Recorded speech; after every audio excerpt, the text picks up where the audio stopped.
Olá, meus amigos, minhas amigas. Vamos refletir então sobre o tema Educação Sentimentos. E rogamos que Jesus e o nosso Pai Celeste nos amparem em mais essa reflexão, de modo que ela seja proveitosa ao crescimento espiritual de todos nós.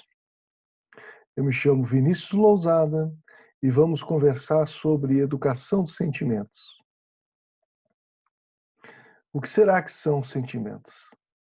Será que eles interferem em nossa vida? Será que os sentimentos comandam as nossas escolhas? São aquisições do espírito imortal? São elementos configurados em nossos traços genéticos? Será que os sentimentos são apenas aprendizagens constituídas do ponto de vista cultural? Vamos verificar o que nos ensina a doutrina espírita, especialmente nas contribuições da benfeitora Joana de Ângeles, através de Divaldo Pereira Franco, numa obra intitulada Elucidações Psicológicas à Luz do Espiritismo, um livro que traz a categorização de uma série de explicações que Joana de Ângeles nos traz sobre temas psicológicos, especialmente da psicologia transpessoal na perspectiva espírita. Nessa obra psicografada por Divaldo Franco, Joana de Ângeles vai dizer: os sentimentos expressam a capacidade que possui o ser humano de conhecer, de compreender, de sentir e compartilhar as emoções que o vitalizam nas suas diversas ocorrências existenciais.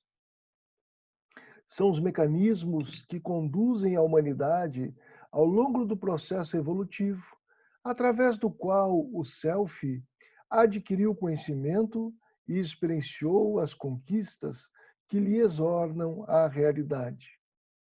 Observemos, portanto, que os sentimentos são esse conjunto de experiências afetivas que o espírito constitui ao longo da sua jornada evolutiva, que vai fazendo parte das aprendizagens do conhecer, da compreensão, mais especialmente do sentir e do compartilhar as emoções. E Joana aqui chega a apontar que eles, os sentimentos, são mecanismos que conduzem a humanidade ao longo do processo evolutivo. Nós não somos seres somente de razão. A benfeitora aqui está lembrando que os sentimentos nos conduzem no processo evolutivo. Nesse processo em que o self, o eu profundo, o espírito imortal que somos, adquiriu conhecimento e também vivenciou conquistas que fazem parte agora da sua realidade contemporânea, desse momento de evolução em que se encontra. Os sentimentos, portanto, são uma das potências da alma, que muito se afirmam em nossa realidade evolutiva e que necessitam ser compreendidos, nomeados, vivenciados com equilíbrio, de forma que possamos fazer a gestão dos mesmos em prol da nossa própria evolução. Talvez a gente não desconfie a quantidade de sentimentos que transitam na nossa alma. O psicólogo norte-americano Marshall Rosenberg, que teve a oportunidade de desenvolver uma abordagem de relações interpessoais não violenta, a comunicação não violenta, vai propor uma síntese em um livro chamado A Linguagem da Paz em um Mundo de Conflitos. E nessa síntese ele apresenta uma lista de sentimentos. Observemos, meus queridos amigos que nos acompanham, este resumo que traz uma série de sentimentos que talvez nós venhamos a identificar em nós próprios, mas que raramente somos capazes de nomear. E nomeá-los seria muito útil para que pudéssemos lidar com eles, como também pudéssemos expressar educadamente aos que estão à nossa volta os sentimentos que nos envolvem e que às vezes perturbam o nosso coração. Aqui nós temos um exercício de inteligência emocional. Compreender um pouco que sentimentos nos visitam e de que forma eles, de certo modo, interferem de maneira muito forte em nossas escolhas, em nossas posturas, em nossas falas e pensamentos. Quantos deles aqui nesta lista emergem do nosso coração, da nossa intimidade ao longo de um dia? Quantos pululam na alma nessa hora de desafios que vivemos? E quantos aqui talvez não saibamos explicar, porque está no campo do sentimento, não da razão, mas nós os vivenciamos. Diante de tantos sentimentos, será que é possível educá-los? Será que essa potência da alma, essa nossa capacidade de sentir e emocionar-se, pode ser orientada em proveito da nossa evolução espiritual, assim como os instintos, de onde provêm os sentimentos? Vamos adiante nossa reflexão, pensando sobre o tema, e vamos buscar em uma obra publicada pela Federação Espírita do Rio Grande do Sul, Educação dos Sentimentos, pelo professor Jason de Camargo, a resposta a essa pergunta. O que nós entendemos por educação dos sentimentos?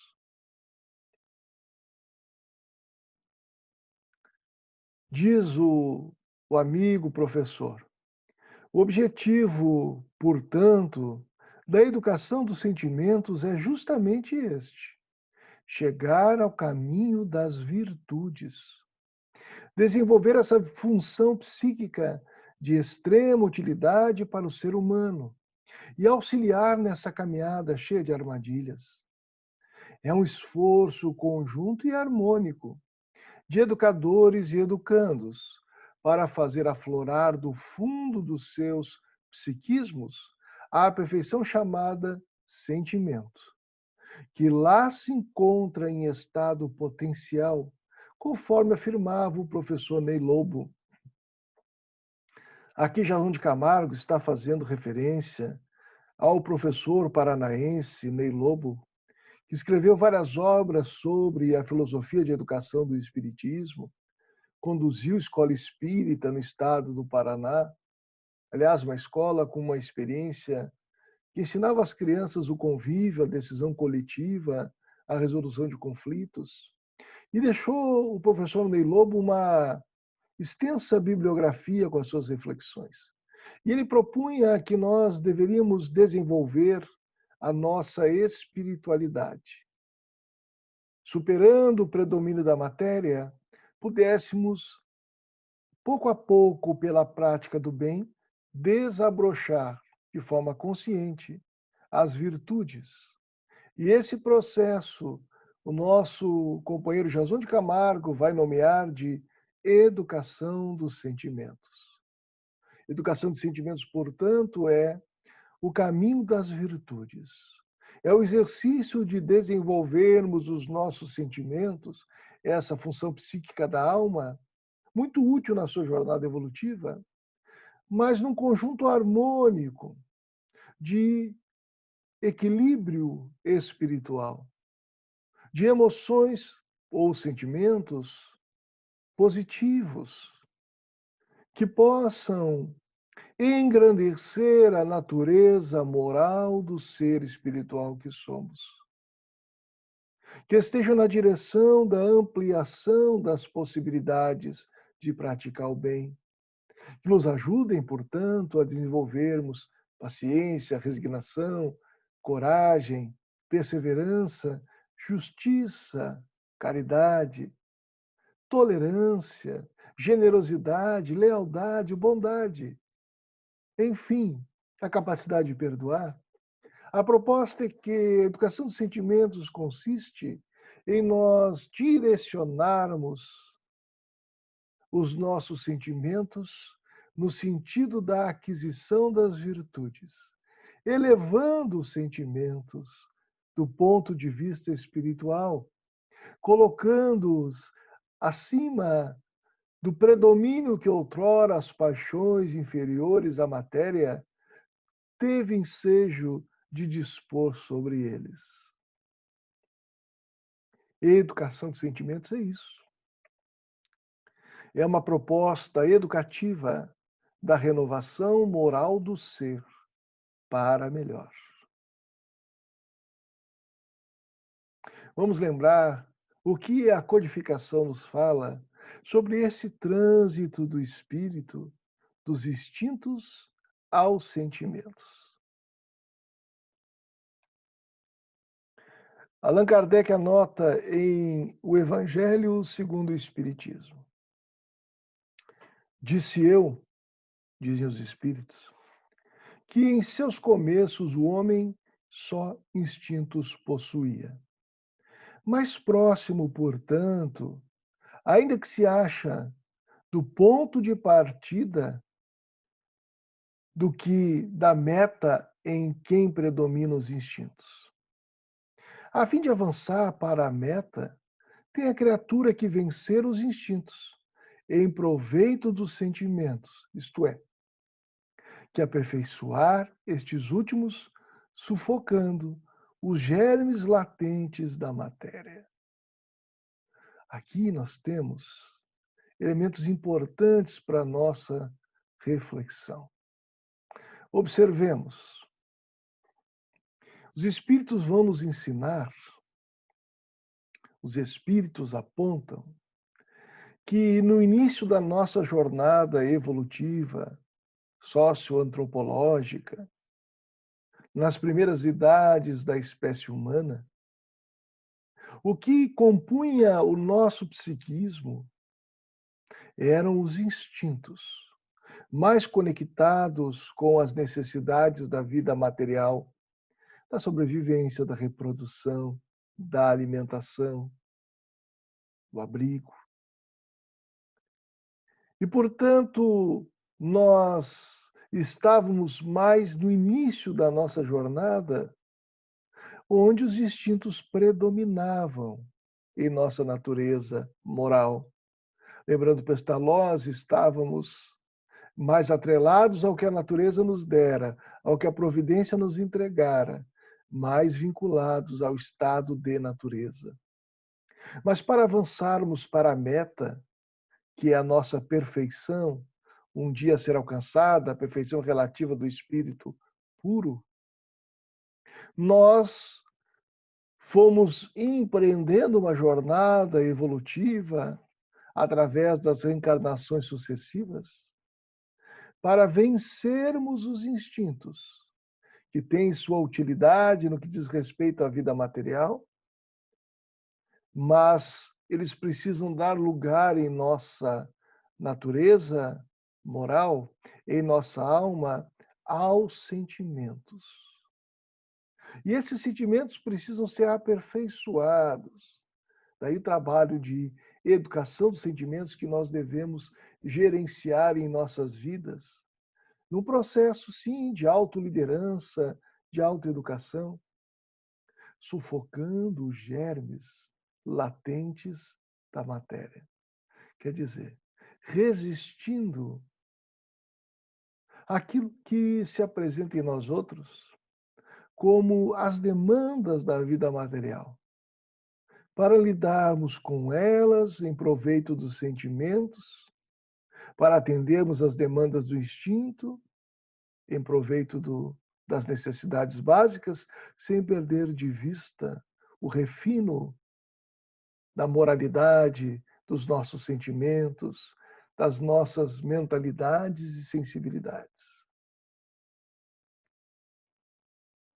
Allan Kardec traz-nos aqui uma bela contribuição em A Gênese, quando vai falar sobre a questão dos sentimentos. O nobre codificador nos lembra que já não é somente de desenvolver a inteligência o de que os homens necessitam, mas de elevar o sentimento. E para isso faz-se preciso destruir todo, ou melhor, tudo o que superexcite nele o egoísmo e o orgulho.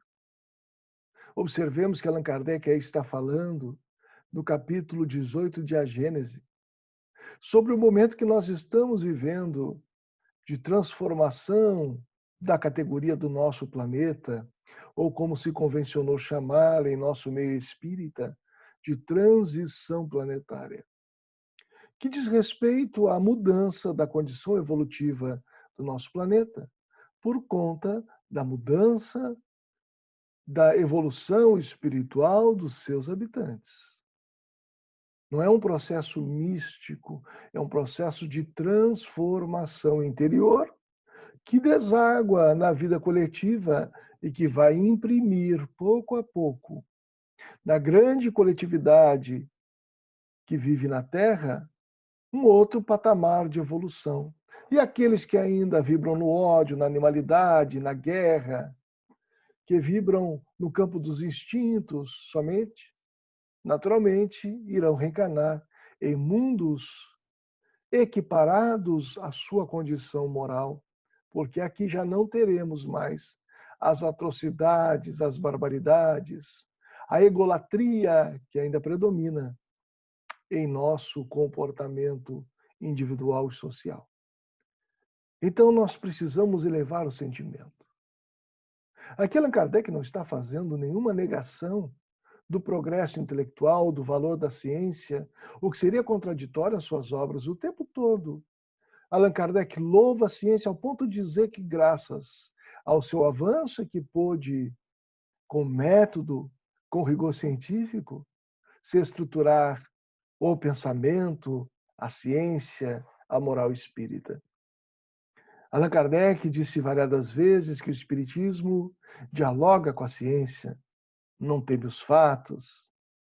E, pelo contrário, se um dia observasse a si própria a doutrina espírita equivocada em algum ponto por conta da contribuição da ciência, se modificaria nesse ponto, porque o espiritismo não é uma doutrina dogmática, ela vive em permanente diálogo com a ciência, ao ponto de propor-se também como elo entre ciência e religião.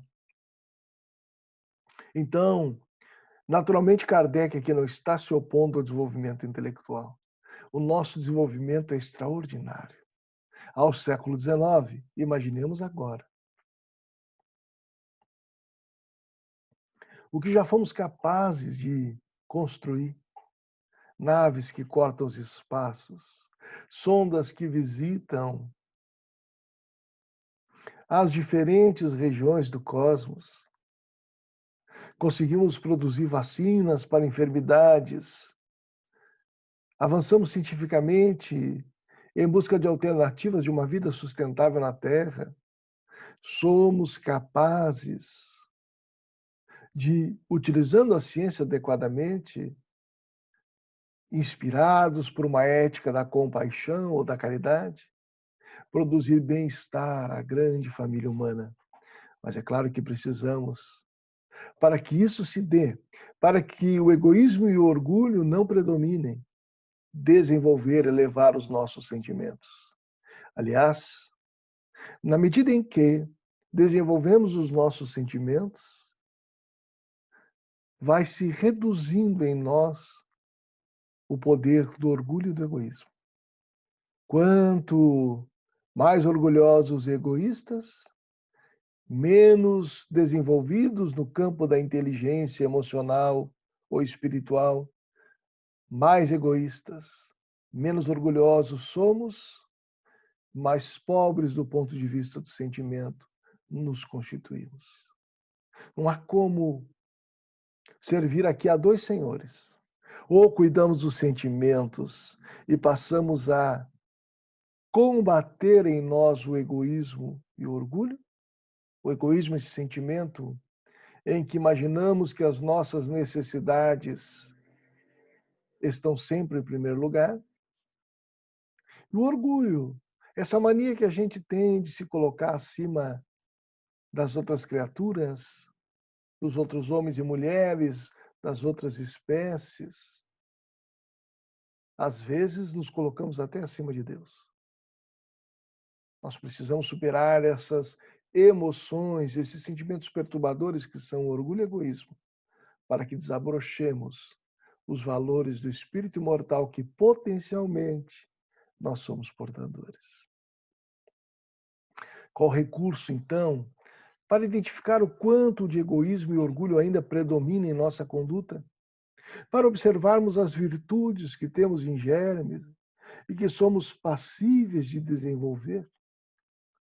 Essa técnica nós vamos encontrar muito bem descrita em O Livro dos Espíritos, na sua questão 919, 919A. Aqui nós vamos nos ocupar já da explicação que nos traz o Espírito Santo Agostinho, para que possamos, portanto, desenvolver os nossos potenciais, conhecendo a nós próprios. Os Espíritos definiram que o conhecimento de si mesmo é a chave do progresso moral. Vamos juntos, então, nessa orientação à viagem interior, para que possamos construir possibilidades de germinação e desenvolvimento de sentimentos melhores na intimidade do nosso ser. Santo Agostinho vai revelar essa técnica de autoconhecimento. Este ex-bispo de Hipona vai sugerir em O Livro dos Espíritos: perscrute, investigue, pesquise, consequentemente, a sua consciência, aquele que se sinta possuído do desejo sério de melhorar-se, a fim de extirpar de si os maus pendores, como do seu jardim arranca as ervas daninhas. É uma bela metáfora. Faça o balanço de seu dia moral, como o comerciante faz o de suas perdas e seus lucros. E eu vos asseguro que a primeira operação será mais proveitosa do que a segunda. Se puder dizer que foi bom e que foi bom o seu dia, poderá dormir em paz e aguardar sem receio o despertar na outra vida. Observemos, meus amigos, minhas amigas, essa questão. Então, a proposta para construirmos o conhecimento de nós mesmos começa em indagarmos a nossa própria consciência. Quem tem o desejo sério de se melhorar, que compreende que precisa tomar as rédeas da sua jornada evolutiva, ele deve extirpar de si os maus pendores, como que arranca ervas daninhas do seu jardim. Então nós precisamos pesquisar, indagar, apresentar esse tema à nossa própria consciência.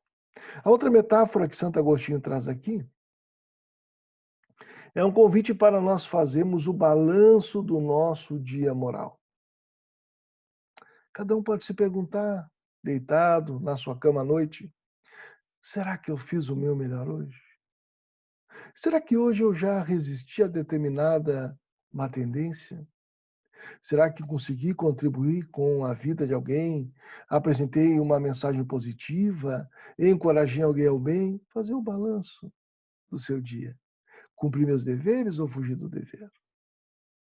A consciência vai nos apresentando pouco a pouco o tanto quanto nós ainda estamos aprisionados a equívocos a respeito de nós mesmos, com falsas imagens, iludidos de si próprios e desconhecedores das mazelas que ainda orientam o nosso viver.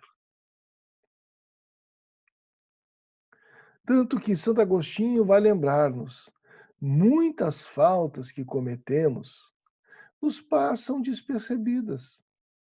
Se efetivamente, seguindo o conselho de Santo Agostinho, diz aqui Allan Kardec, interrogássemos mais a miúde a nossa consciência, veríamos quantas vezes falimos sem o que suspeitemos, unicamente por não perscrutarmos a natureza e o móvel de nossos atos. Kardec aqui está valorizando a reflexão que Santo Agostinho propõe e que é muito mais longa do que nós expusemos aqui, convidamos os companheiros a buscarem o Livro dos Espíritos na sua questão 919A.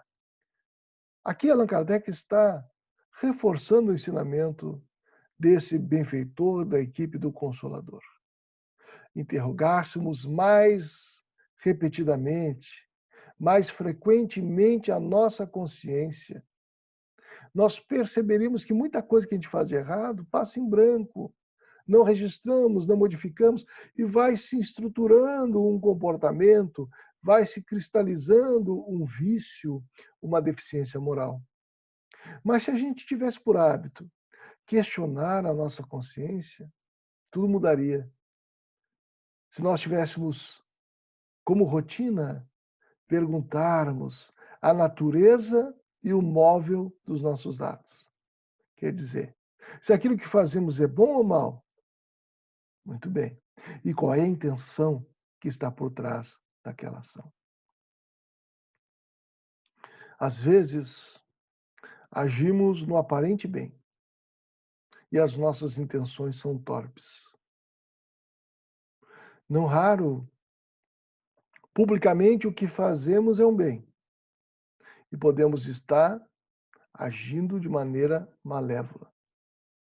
A única forma de sabermos se os nossos atos são bons ou ruins, além de observarmos a sua natureza,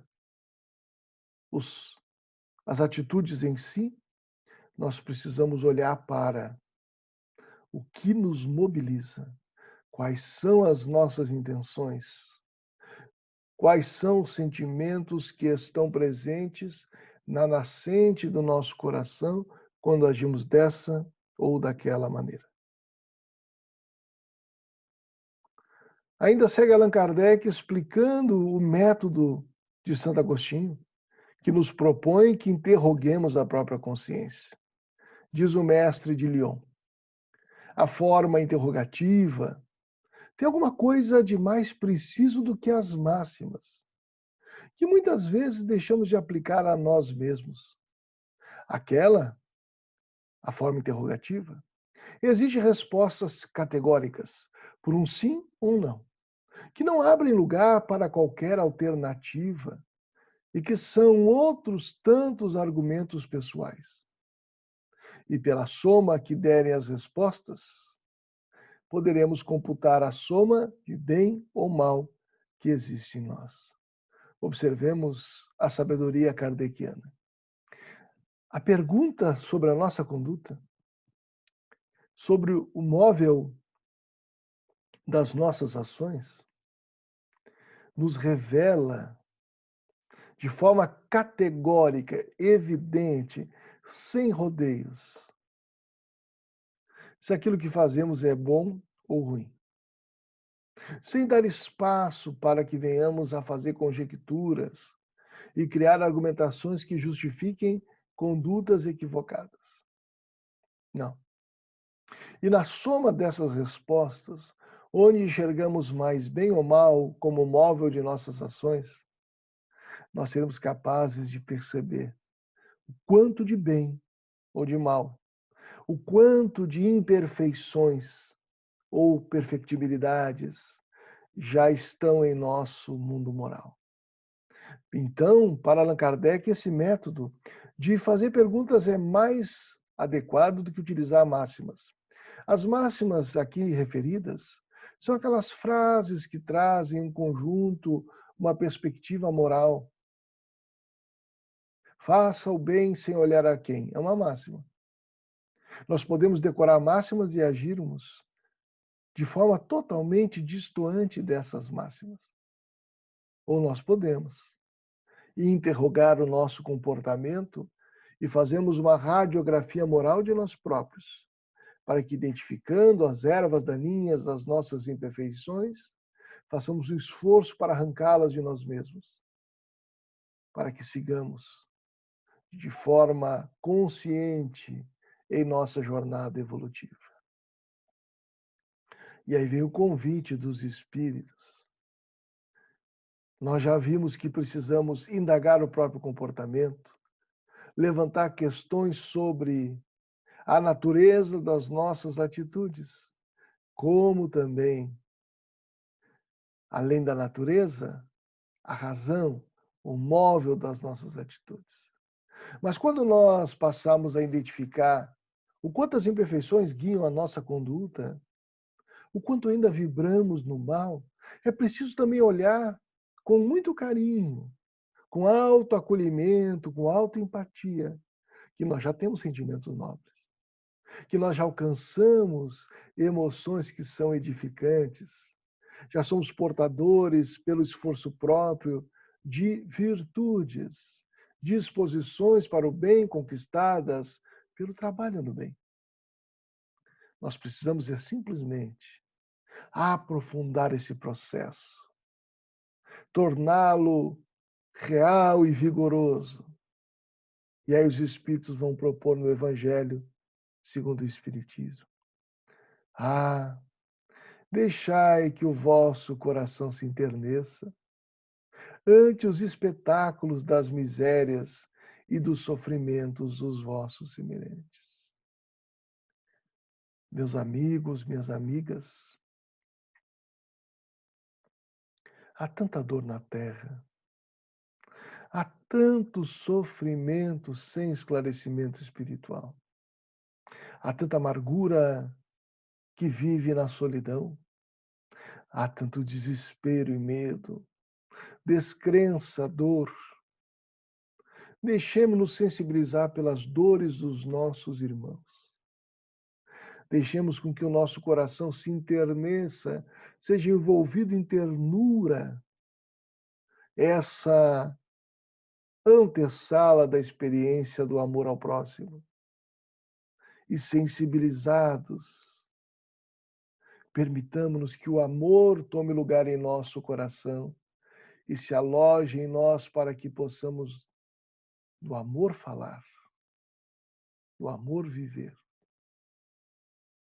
sentir o amor. Deixai que o vosso coração seja tomado de ternura. Em outras palavras, os Espíritos estão nos convidando para largar de mão o coração endurecido, para deixar de lado a criatura que sempre julga, que condena, que executa a sentença, sem julgamento, um exercício de compreensão do outro, na sua trajetória evolutiva, nas suas dores, nas suas possibilidades, nas suas virtudes, nos seus defeitos. Deixar-se enternecer por um pôr do sol, por uma paisagem da natureza, pelo canto melancólico do pássaro, pela risada de uma criança,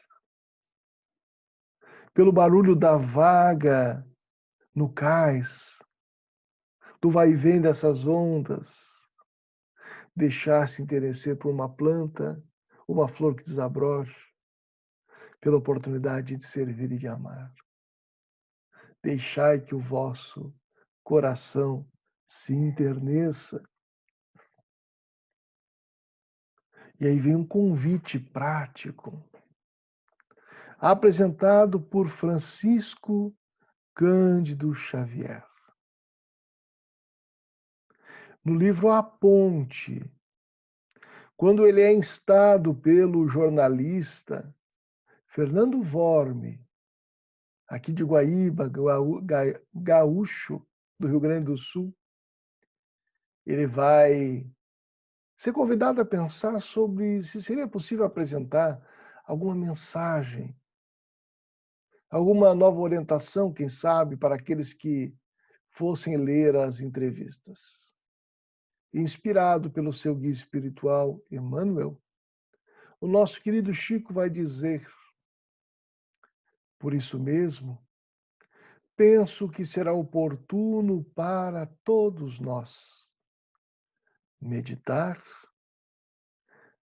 sempre e aplicar tanto quanto nos seja possível aquela suprema lição de Jesus, em que ele, o Senhor e Mestre, nos pede amar-nos uns aos outros, tal como ele nos amou e ama sempre. O momento atual é profundamente desafiante. E é justamente no momento de desafio, de tempestades morais, de choque de gerações e de concepções sobre a vida e viver, é que cabe ao cristão, ao espírita, meditar sempre e aplicar o máximo que puder a suprema lição do Cristo de Deus: amar-nos uns aos outros como Ele nos amou. Ele, o guia espiritual da terra, que mergulha nos fluidos grosseiros da vida terrestre para nos legar a mensagem do amor que se consubstancia no seu Evangelho. Se eu quiser educar os meus sentimentos, a estratégia fundamental é exercitar a minha capacidade de amar. Amar um pet, um bichinho, amar o filho, a esposa, amar a vida, amar meu corpo, amar as possibilidades de aprender, de crescer, amar o meu trabalho, amar os meus pares, amar os meus inimigos, os que me desafiam, me agridem, não respondendo o mal senão com o bem. Quem ama passa a emoldurar o coração em uma fibra valiosa, que é a ternura, e vai pouco a pouco recalibrando o seu mundo emocional e extirpando naturalmente as emoções perturbadoras que lhe impedem qualquer vivência de felicidade relativa na Terra.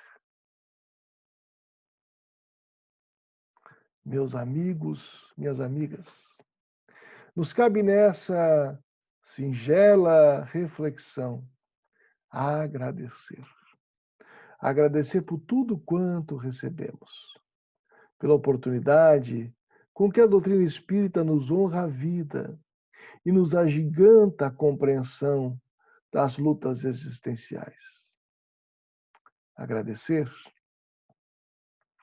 o tanto quanto nós podemos desenvolver os nossos sentimentos, voltando-os às realizações mais nobres da vida, colocando-os a serviço do nosso planejamento reencarnatório.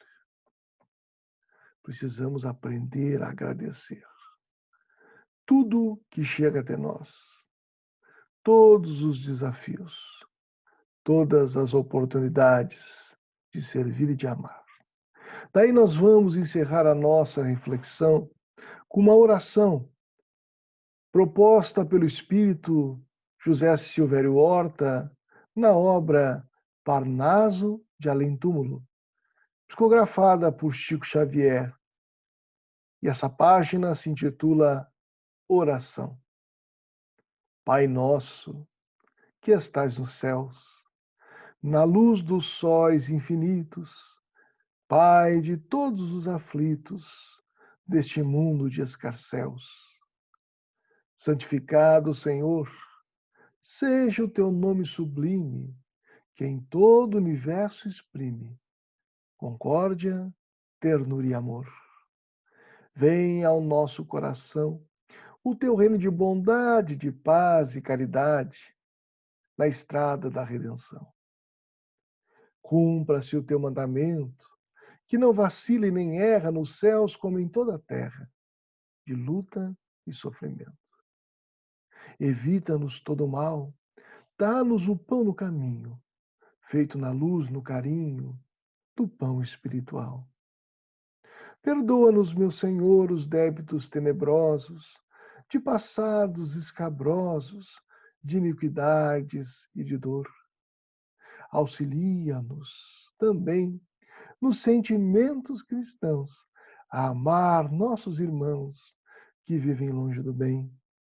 Com a proteção de Jesus, livra nossa alma do erro sobre o mundo de desterro, distante da vossa luz. Que a nossa ideal igreja seja o altar da caridade, onde se faça a vontade do vosso amor. Assim seja. Muito obrigado, meus queridos irmãos, e muita paz a todos nós.